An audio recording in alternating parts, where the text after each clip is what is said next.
திருநெல்வேலி மாவட்டத்தில் ஜாதிய கௌரவ கொலை ஜூலை மாசம் 27ஆம் தேதி கவின் எனக்கூடிய 28 வயசு இளைஞன் திருநெல்வேலி மாவட்டத்தில் கூடிய அவன் லவ் பண்ண பொண்ணு வீட்டுல பேச கூப்பிட்டாங்க. நம்பி போனதுக்கு அவன் லவ் பண்ண பொண்ணோட தம்பி 21 வயசு பையன் இந்த 28 வயசு கவினை குத்தி கொண்டுட்டு லோக்கல் ஸ்டேஷன்ல போய் சரண்டர் ஆயிட்டான். அந்த பிரச்சனை தான் இந்த தமிழ்நாடு முழுக்க ஹாட் நியூஸாவே பேசிக்கிட்டு இருக்காங்க.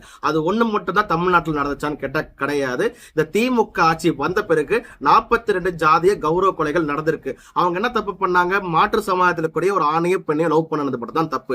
நிறைய பேர் முட்டை கொடுக்க வருவானுங்க. என்னன்னு முட்டை கொடுக்க வருவானுங்கன்னா, எஸ்சி சமாஜத்திற்கு கூடிய ஒரு ஆண் பிசி சமாஜத்திற்கு கூடிய ஒரு பெண்ணை லவ் பண்ணியிருப்பான், அதனால இது போன்ற கௌரவ கொலைகள் நடந்திருக்கும். இல்லைன்னா எஸ்சி சமாஜத்திற்கு கூடிய ஒரு பெண்ணை பிசி சமாஜத்திற்கு கூடிய ஆண் லவ் பண்ணியிருப்பான், அதனால கௌரவ கொலைகள் நடந்திருக்கும்னு சொல்லுவானுங்க. அது மட்டும் நடக்க கிடையாது.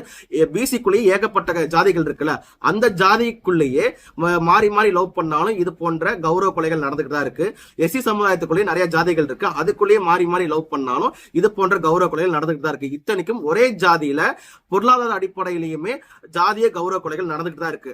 அதை எதிர்த்து தான் தமிழகத்தில் இருக்கக்கூடிய எதிர்கட்சிகள் ஹானர் கில்லிங், அதாவது ஜாதிய கௌரவ கொலைக்காக மட்டுமே தனி சட்டம் ஏற்ற வேண்டும்னு திமுக அரசாங்கத்துக்கிட்ட வலியுறுத்தினா அவங்க பிசிஆர் சட்டமே இருக்குன்னு சொல்லிட்டு இருக்காங்க.